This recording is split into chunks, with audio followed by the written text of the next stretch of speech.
हाँ जी, नमस्कार। एक बार फिर से बहुत बहुत स्वागत है परिपूर्णता क्लासेस के एक और नई कक्षा में। और आज की इस कक्षा में अपन क्या पढ़ने जा रहे हैं? अपन मई महीने का जो 2026 का करंट अफेयर है राजस्थान का, ये पढ़ने जा रहे हैं। ओके दोस्तों, चलिए अपना पहले स्टार्ट करते हैं। मई के महीने में जो योजनाएं आई है उन योजनाओं के बारे में पढ़ना स्टार्ट करते हैं। एक जिला एक उत्पाद नीति के तहत 5 परियोजनाएं हैं। ये 5 परियोजनाएं स्वीकृत होती हैं। एक जिले में एक उत्पाद है, ये निश्चित किया गया है और नीति आप पहले से चल रही हैं। इसके तहत 5 परियोजनाएं स्वीकृत हुई हैं। 13 मई 2026 की बात है दोस्तों कि मुख्य अपने सचिव हैं श्री वी श्रीनिवास है। पहले सुधांशु जी थे, अब कौन है? वी श्रीनिवास है। और 13 मई 2026 को इनकी अध्यक्षता वाली पंच गौरव कार्यक्रम से जुड़ी राज्य स्तरीय जो समिति आपकी समिति थी, पंच गौरव कार्यक्रम है। इस पंच गौरव कार्यक्रम से संबंधित आपकी जुड़ी हुई राज्य स्तरीय समिति थी। उत्तर प्रदेश के 5 जिलों में कुल 18.19 करोड़, 5 जिलों से कुल 18.19 करोड़ रुपए की लागत से स्थापित होने वाली 5 परियोजनाओं को स्वीकृति दी है। 18.19 करोड़ याद रखना रुपए, 18 करोड़ 19 लाख रुपए की लागत से स्थापित होने वाली 5 परियोजनाओं को स्वीकृति दी है। और वो है दौसा में आपके पत्थर आधारित जो उत्पादकों की गुणवत्ता में सुधार के लिए 3.30 करोड़ रुपए की लागत से टेक्नोलॉजी फैसिलिटेशन सेंटर की स्थापना की जाएगी। दौसा के पत्थर आधारित जो उत्पाद हैं इनकी गुणवत्ता के सुधार के लिए 3.30 करोड़ रुपए की आपकी लागत के से टेक्नोलॉजी फैसिलिटेशन सेंटर की स्थापना की जाएगी। ओके, दूसरी बात, चूरू में लकड़ी से संबंधित आपके हैं उत्पाद, उससे टेस्टिंग और सीजनिंग के लिए 2.5 करोड़ रुपए की लागत से कॉमन बिस टेस्टिंग लैब और सीजनिंग सुविधाएं स्थापित की जाएगी। BIS बिस टेस्टिंग लैब और आपकी सीजनिंग सुविधाएं स्थापित की जाएगी 2.5 करोड़ रुपए की लागत से। टेस्टिंग और सीजनिंग लकड़ी से संबंधित उत्पाद की कहां पर? चूरू में। तीसरी, डीडवाना कुचामन में स्टोन प्रोसेसिंग के लिए 5.05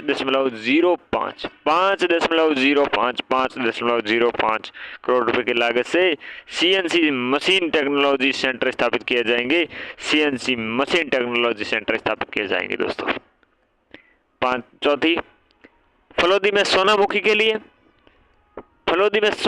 लिए 2.35 करोड़ रुपए की लागत से common climate controlled warehousing facility स्थापित की जाएगी। तो फलोदी में क्या बनेगा? 2.35 करोड़ रुपए की लागत से common climate controlled warehousing facility स्थापित की जाएगी फलोदी के सोनामुखी के लिए। पूछ ले कि common climate controlled warehousing facility स्थापित कहाँ की जाएगी? फलोदी में की जाएगी। पांचवी बात, बालोतरा में वस्त्र उत्पादकों में आधुनिक तकनीक से आपसे डिजाइन आदि कार्यों के लिए 5 करोड़ रुपए की लागत से textile digital printing common facility स्थापित की जाएगी। Textile digital printing common facility कहाँ स्थापित की जाएगी? बालोतरा में वस्त्र उत्पादकों की आधुनिक तकनीक से डिजाइन आदि कार्य करने के लिए 5 करोड़ रुपए की लागत से textile digital printing common facility स्थापित की जाएगी। फड़ौदी में सोनामुखी के लिए common climate controlled warehouse facility स्थापित। डीडवाना में स्टोन प्रोसेसिंग के लिए 5.05 करोड़ रुपए की लागत से CNC मशीन टेक्नोलॉजी सेंटर स्थापित किए जाएंगे। चूरू में लकड़ी के उत्पादन के लिए टेस्टिंग और सीजनिंग के लिए 2.5 करोड़ रुपए की लागत से 20 टेस्टिंग लैब और सीजनिंग सुविधाएं स्थापित की जाएगी। दौसा में पत्थर उत्पादन के आधार की गुणवत्ता में सुधार के लिए 3.30 करोड़ रुपए की लागत से टेक्नोलॉजी फैसिलिटेशन सेंटर स्थापित किए जाएंगे। और 213 मई 2026 को मुख्य सचिव श्रीनिवास ने अपने अध्यक्षता वाली पंच गौरव कार्यक्रम में ये अपनी जो राज्य स्तरीय समिति प्रदेश के 5 जिलों में कुल 18.19 करोड़ रुपए की लागत से स्थापित 5 परियोजना आपकी स्वीकृत की है। ये 5 परियोजना अपने हमने देख ली है। अच्छा, फिर देखिएगा, फिर दोस्तों ये बात है कि बात अपनी इतनी सी है कि प्यारी सी बात है कि एक जिला एक उत्पाद नीति की नवीन आपके प्रावधान, नवीन प्रावधानों के बारे में बात करें। एक जिला एक उत्पाद नीति में नवीन प्रावधान 20 मई 2026 को उद्योग और वाणिज्य विभाग ने एक जिला एक उत्पाद ODOP में 2 संशोधन किए हैं। एक जिला एक उत्पाद नीति के नवीन प्रावधान भी आते हैं आपके 20 मई 2026 को उद्योग और वाणिज्य विभाग ने एक जिला एक उत्पाद नीति में 2 संशोधन भी किए हैं। पहला संशोधन है कि इस योजना के अंतर्गत विस्तार करने वाली पूर्व में स्थापित सूक्ष्म इकाइयों में भी आपके 20 लाख रुपए और लघु श्रेणी इकाइयों को 15 लाख रुपए मार्जिन मनी अनुदान दिया जाएगा। पहले यह अनुदान केवल नवीन इकाइयों को था। इस योजना के अंतर्गत विस्तार करने के वाली पूर्व में स्थापित जो सूक्ष्म इकाइयों को भी अब क्या किया जाएगा, विस्तार करने वाली आपके पूर्व में स्थापित जो सूक्ष्म इकाइयां हैं उनको भी 20 लाख रुपए और लघु श्रेणी के लिए सूक्ष्म इकाइयों को तो 20 लाख और लघु श्रेणी के लिए 15 लाख रुपए की एक मार्जिन मनी है वो अनुदान दी जाएगी। ODOP नीति के तहत अब निजी संस्थानों के माध्यम से भी तकनीकी अपग्रेडेशन किया जा सकेगा और इसके लिए लागत 50% या अधिकतम 5 लाख रुपए तक का अनुदान दिया जाएगा। पहले केवल सरकारी संस्थानों के द्वारा तकनीकी अपग्रेडेशन दिया था और ये संशोधन 1 अप्रैल 2026 से प्रभावी है। 1 अप्रैल 2026 से प्रभावी है दोस्तों। और ये क्या है, ODOP नीति के तहत है अपनी निजी संस्थाओं के माध्यम से भी तकनीक अपग्रेडेशन किया जाएगा और इसकी लागत का 50% या फिर अधिकतम कितने 5 लाख रुपए तक आपकी क्या किया जाएगा, अनुदान दिया जाएगा। पहले सिर्फ ये गवर्नमेंट आपकी जो कॉलेज है ये कर सकती थी। एक जिला एक उत्पाद नीति के मुख्य प्रावधान देखें तो इसके तहत सूक्ष्म और लघु उद्योगों के लिए 15 से 20 लाख रुपए के लिए एक मार्जिन मनी अनुदान दिया जाता है। एडवांस टेक्नोलॉजी सॉफ्टवेयर के लिए 5 लाख रुपए तक के अनुदान दिए जाते हैं। एडवांस जो टेक्नोलॉजी और सॉफ्टवेयर के लिए कितने 5 लाख रुपए अनुदान दिए जाते हैं। राज्य सरकार के द्वारा क्वालिटी सर्टिफिकेशन और आपके IPR 3 लाख रुपए तक पुनर्भरण किया जाएगा। राज्य सरकार के द्वारा क्वालिटी जो सर्टिफिकेशन है, राज्य सरकार के द्वारा क्वालिटी आपके जो सर्टिफिकेशन है और IPR पर आपके कितने 3 लाख रुपए तक पुनर्भरण किया जाएगा। 3 लाख रुपए तक। विपणन आयोजना में भाग लेने वाले उद्योगों को 2 लाख रुपए तक आपकी सहायता राशि प्रदान की जाएगी। अच्छा, विपणन जो आपकी आयोजना है, इस विपणन आयोजनों में भाग लेने वाले उद्योगों को 2 लाख रुपए तक सहायता प्रदान की जाएगी। विपणन आयोजनों में भाग लेंगे उन उद्यमों को 2 लाख रुपए तक की सहायता राशि प्रदान की जाएगी। इस नीति के तहत ई-कॉमर्स प्लेटफॉर्म फीस पर आपकी 1 लाख रुपए प्रति वर्ष 2 साल तक पुनर्भरण और आपकी क्या है कैटलॉगिंग ई-कॉमर्स वेबसाइट विकास के लिए 75,000 रुपये तक की एक मुफ्त सहायता प्रदान की जाएगी।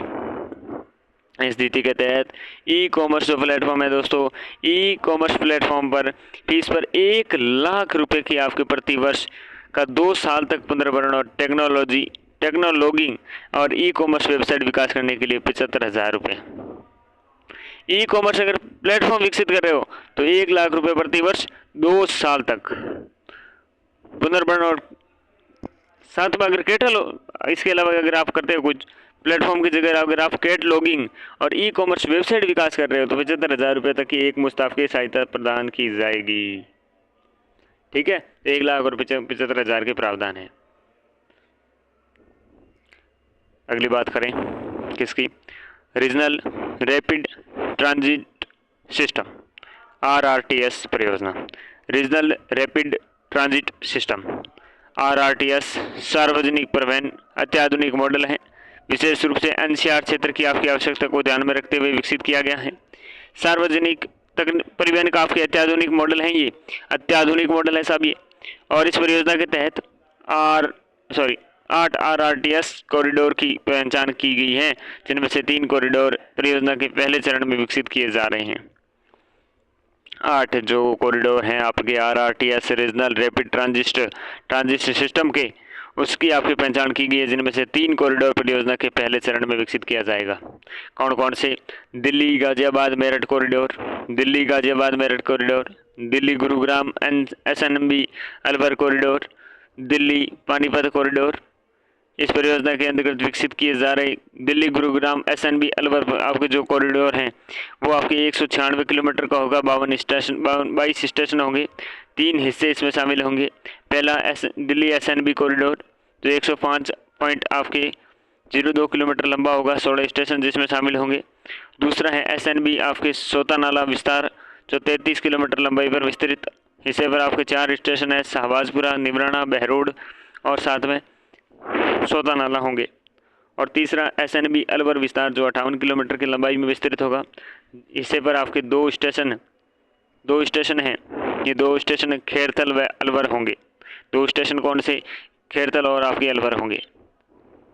राजस्थान में इस परियोजना के तहत कुल आपकी 91 किलोमीटर हैं और SNB सोता नाला विस्तार व SNB अलवर विस्तार होगी और जिसमें 6 स्टेशन आपके प्रस्तावित हैं।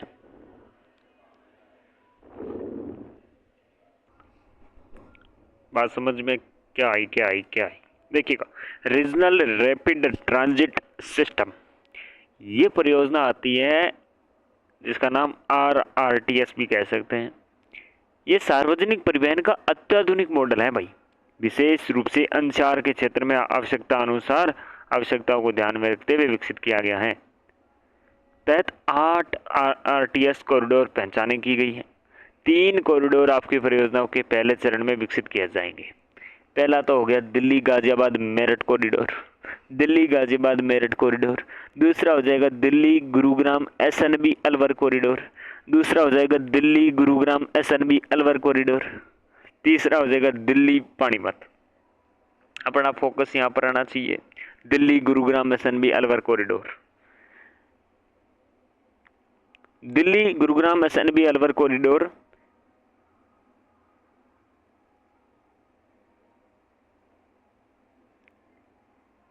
196 किलोमीटर व 22 स्टेशन के 3 हिस्से निम्नानुसार रहेंगे।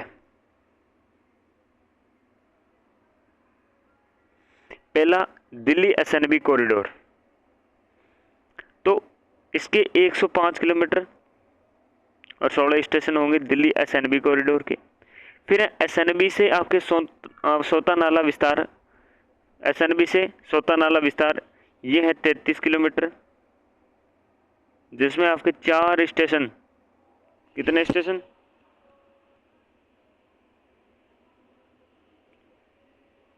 4 स्टेशन, ठीक है। 4 में भी आपके कौन कौन से? शाहजहाँपुर,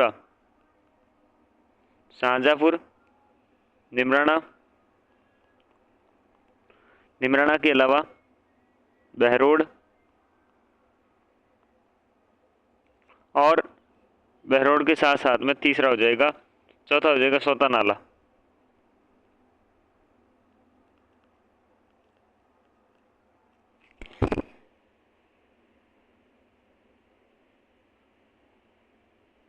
कौन सा हो जाएगा? शाहजहाँपुरा, निमराना, बहरोड और सोता नाला। 105, 16, 33, 4 और फिर SNB अलवर विस्तार है, ये 58 किलोमीटर होगा। कितने? 58 किलोमीटर इसका विस्तार होगा और 2 स्टेशन होंगे। 2 स्टेशन कौन कौन से? खेरथल और अलवर।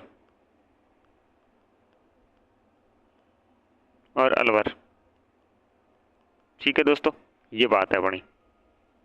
राजस्थान में इस परियोजना के 91 किलोमीटर, राजस्थान में कितने हैं? 91 किलोमीटर हैं। SNB सोता नाला विस्तार व SNB अलवर विस्तार, ये 2 विस्तार अपने काम के हैं और इसमें 6 स्टेशन आपके प्रस्तावित हैं। कितने स्टेशन? 6 स्टेशन, 2 एंड प्लस अपने वो वाले 4, ठीक है। ये 4 हो गए और ये 2 हो गए, कितने? 6 हो गए। कितने किलोमीटर है? 91 किलोमीटर राजस्थान से संबंधित, ये बात थी यहाँ से। अगली बात करते हैं अपन वरिष्ठ अधिस्वीकृत पत्रकार के सम्मान राशि में वृद्धि। वरिष्ठ जो अधिस्वीकृत पत्रकार हैं वो 21 मई को मुख्यमंत्री भजनलाल शर्मा ने राज्य पूर्वकालिक वरिष्ठ अधिक स्वीकृत पत्रकारों को दी जाने वाली समान राशि में 15,000 से बढ़ाकर 18,000 कर दिया गया है। और वहाँ करने की क्या है, मंजूरी प्रदान की है, 21 मई को है। और 15,000 से 18,000 करने की मंजूरी प्रदान की गई है। इस हेतु सूचना और आपके जनसंपर्क विभाग ने राजस्थान वरिष्ठ अधिस्वीकृत पत्रकार सम्मान योजना के संशोधन कर अधिसूचना जारी की है। और इस अधिसूचना के बाद वरिष्ठ अधिस्वीकृत पत्रकार सम्मान योजना के तहत लाभार्थी आपके जो द्विगंत पत्रकार की पत्नी को मिलने वाली सम्मान निधि की राशि भी 7500 रुपये से आपकी क्या है 9,000 कर दी गई है। तो वो उनको मिलती थी, उनकी भी आपके 7500 से 9,000 कर दी है। और दिवंगत क्या है पत्रकार है, उनकी पत्नी को DIPR के द्वारा जारी राजस्थान वरिष्ठ अधिस्वीकृत पत्रकार सम्मान योजना संशोधन नियम 2016 के अनुसार लाभार्थियों की पात्रता अपने किस प्रकार से होगी देखिएगा। ऐसे पूर्णकालिक अधिस्वीकृत पत्रकार हो जिनके दैनिक, साप्ताहिक और पाक्षिक समाचार पत्र, स्वतंत्र पत्रकार, इलेक्ट्रॉनिक मीडिया और समाचार एजेंसी कम से कम 20 वर्ष तक आपके सेवा योजना कार्य किया हो। एजेंसी में कम से कम कितने 20 वर्ष तक आपके सेवा योजना कार्य किया हो। दैनिक, साप्ताहिक या पाक्षिक समाचार पत्र, इलेक्ट्रॉनिक मीडिया और समाचार एजेंसी के संपादक, प्रकाशक या मालिक रहे हो। संपादक हो, प्रकाशक हो, मालिक हो, वो भी रहे हो, कुछ भी ये होना चाहिए। और 20 वर्ष तक आपकी किया होना चाहिए सेवा योजना कार्य। जिनकी आयु 60 वर्ष या इससे अधिक हो, आयु क्या है 60 वर्ष या इससे अधिक होनी चाहिए, ये बातें इससे निकल के आती हैं आपके, ठीक है ना। वरिष्ठ अधिस्वीकृत पत्रकार की समान राशि में वृद्धि 15,000 से 18,000 कर दी गई है। अगली है आपके CETP स्थापना हेतु हेम मॉडल है, ये देखते हैं। 23 मई 2026 को उद्योग एवं वाणिज्य विभाग ने common effluent treatment plant CETP मतलब कॉमन एफ्लुएंट ट्रीटमेंट प्लांट 23 मई 2026 को उद्योग एवं वाणिज्य विभाग ने HAM मॉडल आपके हेम मॉडल आधारित नई योजना की गाइडलाइन जारी करी है, जो कि आपके प्रवर्तन रहेगा 31 मार्च 2029 तक। मुख्य प्रावधान देखें तो इसकी योजना के तहत रिको है और नॉन रिको औद्योगिक क्षेत्रों में हाइब्रिड एन्युटी मॉडल है। हाइब्रिड एन्युटी मॉडल है, ये आपके आधारित तकनीक है। जीरो लिक्विड डिस्चार्ज वाले CETP प्लांट स्थापित होंगे। रिको और आपके नॉन रिको औद्योगिक क्षेत्र में हाइब्रिड एन्युटी मॉडल हैं, उस पर आधुनिक तकनीक जीरो लिक्विड डिस्चार्ज वाले CETP प्लांट स्थापित होंगे। जीरो लिक्विड आपके डिस्चार्ज वाले CETP प्लांट स्थापित होंगे। CETP प्लांट स्थापित होंगे जीरो लिक्विड डिस्चार्ज वाले, ठीक है ना। चाहे रिको चाहे नॉन रिको औद्योगिक क्षेत्र हो, हाइब्रिड एन्युटी मॉडल पर आपकी क्या है आधुनिक तकनीक जीरो लिक्विड डिस्चार्ज वाले CETP प्लांट स्थापित होंगे। इस योजना के तहत CETP की स्थापना के लिए राज्य सरकार की योजना का लागत 80% अधिकतम 150 करोड़ रुपए तक आपके अनुदान होगा। CETP के संचालन और निर्माण के लिए क्लस्टर के उद्योग इकाइयों के द्वारा SPV आपकी स्पेशल पर्पज व्हीकल बनानी होगी, जो आपकी परियोजना की लागत 20% राशि वहन करेगी। CETP के संचालन और निर्माण के लिए क्लस्टर की उद्योग इकाइयों के द्वारा एक SPV आपकी स्पेशल पर्पज व्हीकल है, ये बनानी होगी और परियोजना की लागत की 20% राशि का वहन करेगी।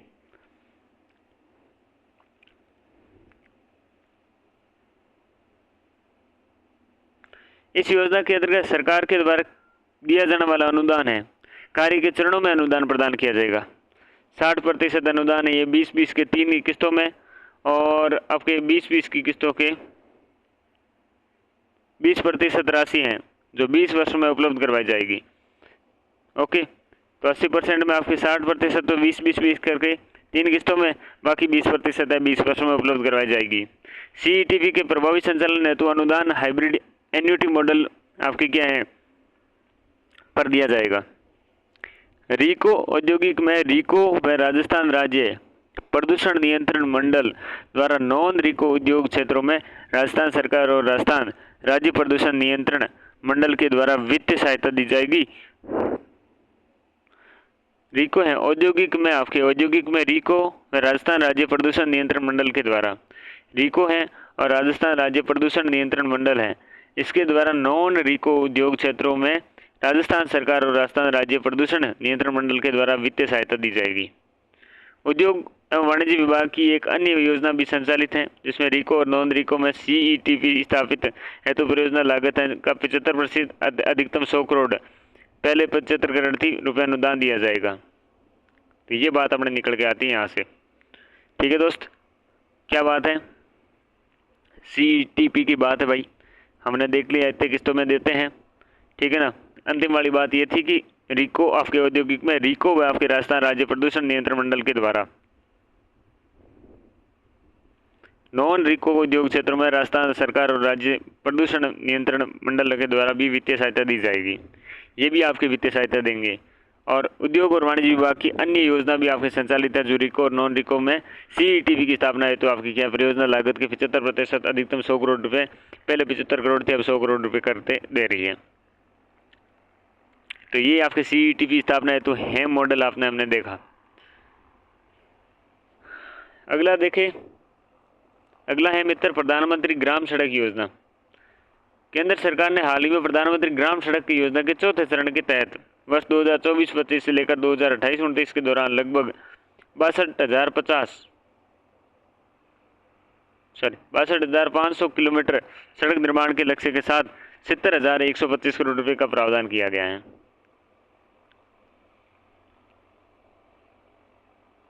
ये तो CR है, ये किलोमीटर है। 62,500 के लिए 70,125 करोड़ रुपए का आपके प्रावधान है।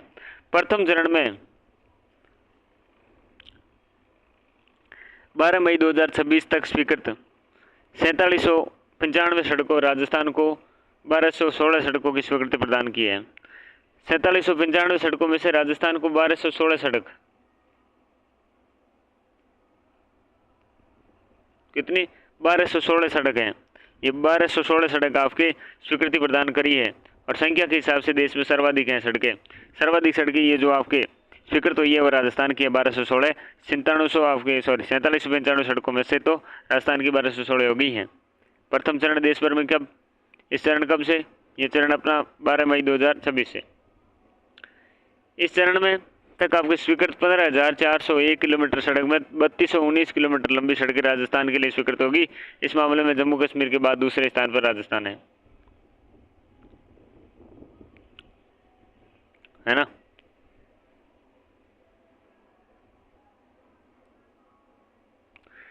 इस योजना के पहले 3 चरणों में सर्वाधिक सड़क है लंबाई 75,868 किलोमीटर पूर्ण करने के लिए देश भर में द्वितीय स्थान मिला है। तो पहले 3 चरणों में तो सर्वाधिक सड़क है, 75,868 किलोमीटर पूर्ण करने के लिए देश भर में द्वितीय स्थान मिला। वहीं गुणवत्ता नियंत्रण तंत्र में उत्कृष्ट प्रदर्शन के लिए राजस्थान और तमिलनाडु में संयुक्त रूप से आपके द्वितीय स्थान प्राप्त हुआ है।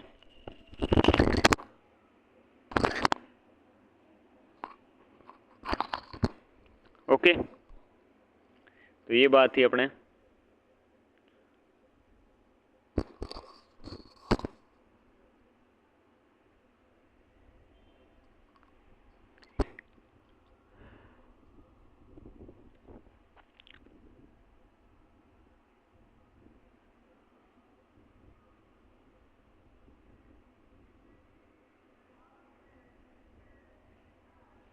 PM सूर्यघर मुफ्त बिजली योजना देखें।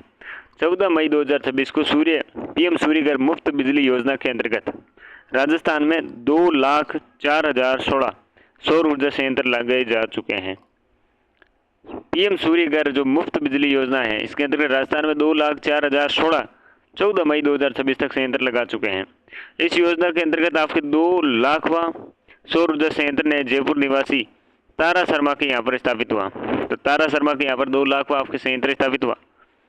और इस योजना के अंतर्गत 14 मई 2026 को 771 मेगावाट क्षमता के संयंत्र स्थापित किए जा चुके हैं। सौर संयंत्र तो लगाए गए हैं 2,04,016 और मेगावाट है 771 मेगावाट। अप्रैल 2026 में प्रदेश में 22,822 रूफटॉप और ऊर्जा संयंत्र लगाए गए जो अब तक किसी भी माह के लगे सर्वाधिक सौर ऊर्जा संयंत्र ने 22,800 अप्रैल मई। केंद्र सरकार इस योजना के लिए तहत 14 मई 2026 तक प्रदेश के उपभोक्ताओं को 1354 करोड़ रुपए की कुल सब्सिडी प्रदान कर चुकी है। केंद्र सरकार इस योजना के तहत 14 मई 2026 को तक अपने क्या प्रदेश के उपभोक्ताओं को 1354 करोड़ रुपए की कुल सब्सिडी आपको प्रदान कर चुके हैं। तब 1354 करोड़ रुपए की सब्सिडी। रूफटॉप और ऊर्जा स्थापित करने वाले शीर्ष हैं जिले जयपुर हैं 41,000, गंगानगर है फिर 19,000, सीकर है फिर 12,000। तो जयपुर को सर्वाधिक है। और गुजरात देखे तो राज्य के हिसाब से पहले पे है 6,61,000 के साथ, महाराष्ट्र फिर 5,69,000, फिर यूपी है, फिर केरल है, राजस्थान है फिर बाद में। तो छठे नंबर पे हैं 4 5 नंबर पे होंगे ना, गुजरात, महाराष्ट्र, उत्तर प्रदेश, केरल, फिर राजस्थान। तो 5वें स्थान पर हैं 2,04,019 के साथ में। Rajasthan target Olympic podium scheme देखते हैं अब। तो ये तो अपन देख लिए हैं, क्या देखे इसके वापस। तो 14 मई 2026 को 2,04,016 सौर ऊर्जा संयंत्र लगाए जा चुके हैं। 2 लाख व सौर ऊर्जा संयंत्र जयपुर निवासी तारा शर्मा के यहाँ स्थापित किया। 14 मई 2026 तक 771 मेगावाट क्षमता के संयंत्र स्थापित किए जा चुके हैं। 2026 के अप्रैल महीने में सर्वाधिक आपके 22,822 रूफटॉप और ऊर्जा संयंत्र स्थापित किए गए। 14 मई 2026 तक आपके उपभोक्ताओं को 1354 करोड़ रुपए तक की कुल सब्सिडी प्रदान की जा चुकी है। सर्वाधिक आपके रूफटॉप और ऊर्जा स्थापित करने वाले शीर्ष जिले हैं जयपुर, फिर गंगानगर, फिर आपके सीकर, जयपुर, गंगानगर और सीकर। गुजरात, महाराष्ट्र प्रदेश और उत्तर प्रदेश, केरल और राजस्थान। इस प्रकार से राजस्थान 5th नंबर पे हैं। Rajasthan target Olympic podium scheme के देखें, प्रदेश में प्रतिभाओं को ओलंपिक के मंच तक पहुंचाने के लिए केंद्र सरकार के तर्ज पर राजस्थान टारगेट आपके ओलंपिक पोडियम स्कीम शुरू की गई है, ताकि क्या ओलंपिक के मंच तक पहुंच सके राजस्थान के व्यक्ति। स्कीम के उद्देश्य 2028 तक ओलंपिक खेलों के लिए 50% युवा खिलाड़ियों का चयन कर उन्हें तैयार करना और चयनित खिलाड़ियों को विश्व स्तरीय कोच, प्रशिक्षण किट और आवश्यक सहायता प्रदान की जाए। स्कीम का उद्देश्य है कि 2028 के जो ओलंपिक है उसके खेलों के लिए 50 प्रतिभाशाली आपके युवा खिलाड़ियों का चयन किया जाए और चयनित खिलाड़ियों को विश्व स्तरीय कोच, प्रशिक्षण किट, आवश्यक सहायता प्रदान की जाए। इसके अतिरिक्त इस योजना के तहत चयनित जो खिलाड़ी है उसको 25,000 रुपये प्रति माह आउट ऑफ पॉकेट बता दिया जाए। आउट ऑफ पॉकेट बता दिया जाए कितने 25,000, ताकि बंदे का पूरा खेल पे फोकस रहे, पैसों पर नहीं। योजना के पारदर्शी संचालन और खिलाड़ियों के प्रदर्शन की निगरानी के लिए राजस्थान मिशन ओलंपिक समिति और राज्य प्रतिभा खोज एवं विकास समिति का गठन किया जाएगा।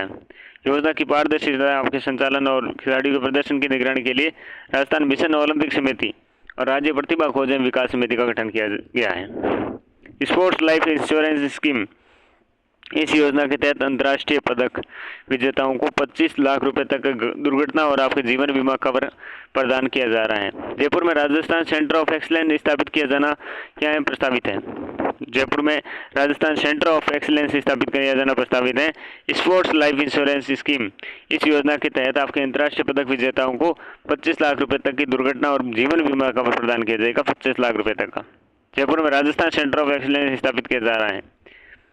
राजस्थान का निवासी होना जरूरी है। खिलाड़ी की न्यूनतम आयु कम से कम 14 वर्ष होनी चाहिए। भारत के टॉप्स योजना के लाभान्वित नहीं होना चाहिए। खिलाड़ी आपकी IIA के द्वारा आपके जीते गए पदक केवल 2018-19 या उसके बाद मान्य होंगे और इस योजना के तहत आपके 50 खिलाड़ियों का चयन किया जाएगा। 20% पैरा खिलाड़ियों को लिए होगी, 20% पैरा खिलाड़ी, 50 खिलाड़ी का चयन होगा। खिलाड़ी की IIA द्वारा जीते गए पदक केवल वर्ष 2018-19 या उसके बाद के ही मान्य होंगे। भारत सरकार की टॉप्स योजना के लाभान्वित नहीं होने चाहिए, 14 वर्ष के ऊपर होना चाहिए और खिलाड़ियों के मूल स्थान राजस्थान होना चाहिए।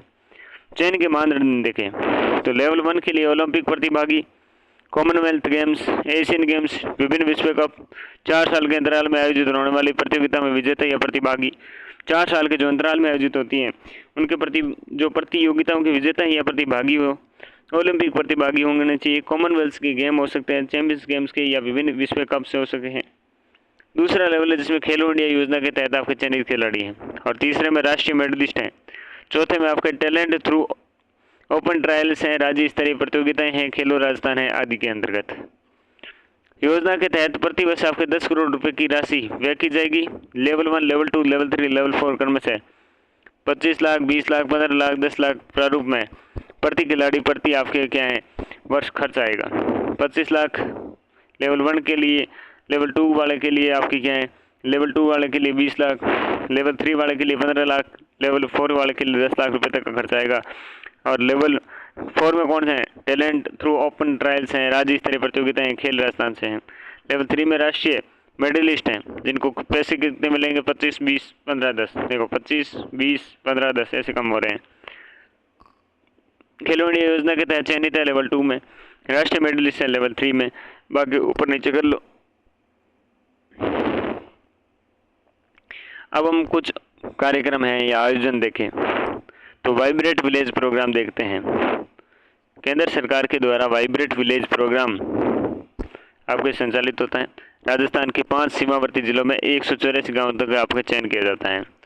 5 जिले, 184 गाँव, इनका होता है चयन।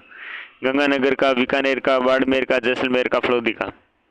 गंगानगर के 68 गाँव हैं, बीकानेर के 46 हैं, बाड़मेर के 36 हैं, जैसलमेर के 40 हैं, 30 हैं और फलोदी के 4 हैं। तो सर्वाधिक गंगानगर के, फिर बीकानेर के, फिर बाड़मेर के, फिर जैसलमेर के, फिर फलोदी के। वाइब्रेट विलेज प्रोग्राम 2 के तहत आपके राजस्थान के 5 सीमावर्ती जिले हैं, 184 गाँव हैं। इस आपके प्रोग्राम के तहत चयनित जो प्रत्येक रणनीति गाँव में 3 करोड़ रुपए की लागत से निर्धारण 10 विषयगत आपके क्षेत्रों में अवसंरचना विकास और सामुदायिक विकास के संबंधित कार्य करवाए जाएंगे। वर्तमान इस प्रोग्राम के तहत राजस्थान के चयनित कुल आपके 184 गाँव में से 123 गाँव में 232 करोड़ रुपए की लागत से 515 कार्य करवाए जाएंगे। तो ये प्रोग्राम है। इस प्रोग्राम के तहत चयनित जो प्रत्येक रणनीति गाँव है, इस रणनीति गाँव में 3 करोड़ रुपए की लागत से निर्धारित 10 विषयगत आपके क्षेत्रों में अवसंरचना विकास और सामुदायिक विकास संबंधी कार्य करवाए जाएंगे। 10 विषयगत क्षेत्र है, उसमें अवसंरचना विकास और सामुदायिक विकास कार्य करवाए जाएंगे 3 करोड़ रुपए की लागत से। वर्तमान में इस प्रोग्राम में राजस्थान में चयनित 184 गाँव को 123 गाँव में से 124 में से 184 में से 123 गाँव में 232 करोड़ रुपए की लागत से 515 कार्य करवाए जाएंगे। 232 करोड़ रुपए की लागत से 515 कार्य करवाए जाएंगे। इन गाँव में विशेषकर 4 क्षेत्रों में जिसमें हर मौसम सड़क हो, टेलीफोन आपकी कनेक्टिविटी हो, टेलीविजन और कनेक्टिविटी हो, ऑन ग्रिड विद्युतीकरण के क्षेत्र में 100% आपके पूर्ण संतृप्त किया जाएगा। इन गाँवों की आजीविका सर्जन और ग्रामीण जो आपके अवसंरचना है, पर्यटन है, संस्कृति के विकास से जुड़े हुए कार्य करवाए जाएंगे। राज्य सरकार की योजना मुख्यमंत्री थार सीमा कार्यक्रम के अंतर्गत 5 सीमावर्ती जिलों 1206 गाँव के समग्र विकास के लिए प्रति वर्ष 150 करोड़ रुपए के आपके क्या है प्रावधान किया गया है। कितने? 150 करोड़ रुपए का प्रावधान किया गया है। कितना मित्रों? 150 करोड़ रुपए का प्रावधान किया गया है।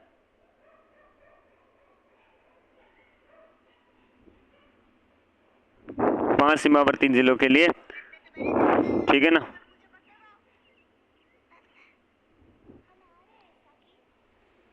₹150 करोड़ रुपए का प्रावधान है जी, 150 करोड़ का। राज्य सरकार की योजना मुख्यमंत्री थार सीमा कार्यक्रम के अंतर्गत बात कर रहे हैं।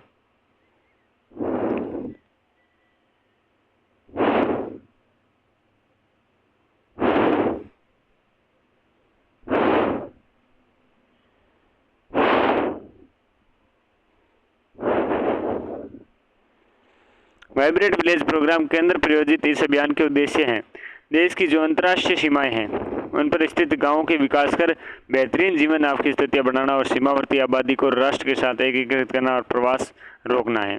प्रवास क्या है? रोकना है, राष्ट्र के साथ एकीकृत करना है। वाइब्रेट विलेज प्रोग्राम फर्स्ट है। यह 15 फरवरी 2023 से प्रारंभ हुआ। देश के 5 राज्यों और यूटी के साथ 19 जिले में 48 खंडों में 662 गाँव में सम्मिलित रहे। दूसरा आपने वाइब्रेट प्रोग्राम 2 है जो 2 अप्रैल 2025 से प्रारंभ होगा और 28-29 तक चलेगा।